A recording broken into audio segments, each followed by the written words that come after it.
नमस्कार. परिपूर्ण गृहिणीमध्ये तुम्हा सर्वांचं मनापासून स्वागत आहे. आज आपण शेवग्याच्या शेंगाचे सूप बनवणार आहोत. हे सूप तुम्ही वजन कमी करण्यासाठी पिऊ शकता, थंडीच्या दिवसांमध्ये पिऊ शकता किंवा असेच हेल्दी म्हणून देखील पिऊ शकता. चला तर मग शेवग्याच्या शेंगाचे सूप बनवायला घेऊया. इथे मी 2 मीडियम साईजचे शेवग्याचे शेंगा अशा पद्धतीने कट करून घेतले आहे. शेवग्याच्या शेंगा थोडेसे जाडसर घ्यायचे म्हणजे त्याचा गर चांगला निघतो.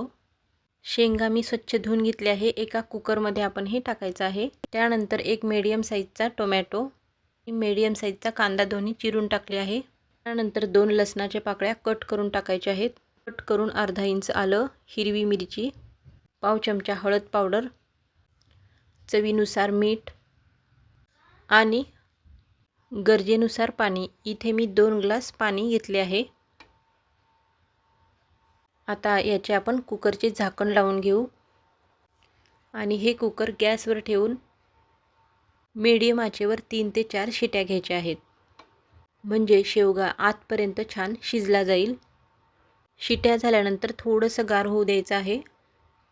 तर आता आपण ही शेंग चेक करून घेऊ. हे पहा, छान शेंग शिजलेली आहे. छान शिजल्यामुळे याचा गर छान निघेल. एका पातेल्यामध्ये चाळणी ठेवून आपण अशा पद्धतीने पाणी अलग करून घ्यायचं आहे आणि वरचे जे शेंगा वगैरे आहेत ते आपण मिक्सरच्या भांड्यामध्ये टाकून यामध्ये तेच थोडंसं पाणी टाकायचं आहे आणि याला आपण मिक्सर फिरवून घेणार आहोत. हे पहा, याची छान पेस्ट तयार झालेली आहे. तर हे पेस्ट चाळणीमध्ये टाकून थोडं थोडं पाणी टाकून आपण हे गाळून घ्यायचं आहे. म्हणजे याचा छान गर निघेल आणि चोथा जो आहे तो अलग होईल. हे पहा, अशा पद्धतीने चोथा निघालेला आहे आणि छान असा गर तयार झालेला आहे. यामध्ये पाव चमचा मिरपूड टाकावी आणि हे सूप छान असं उकळून घ्यायचं आहे.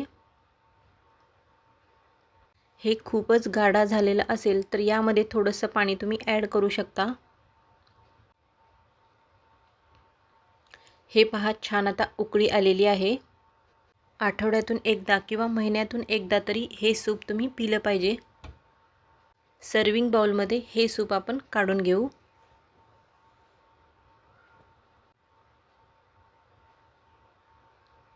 यामध्ये शेवटी तुम्ही बारीक चिरलेली कोथिंबीर टाकू शकता.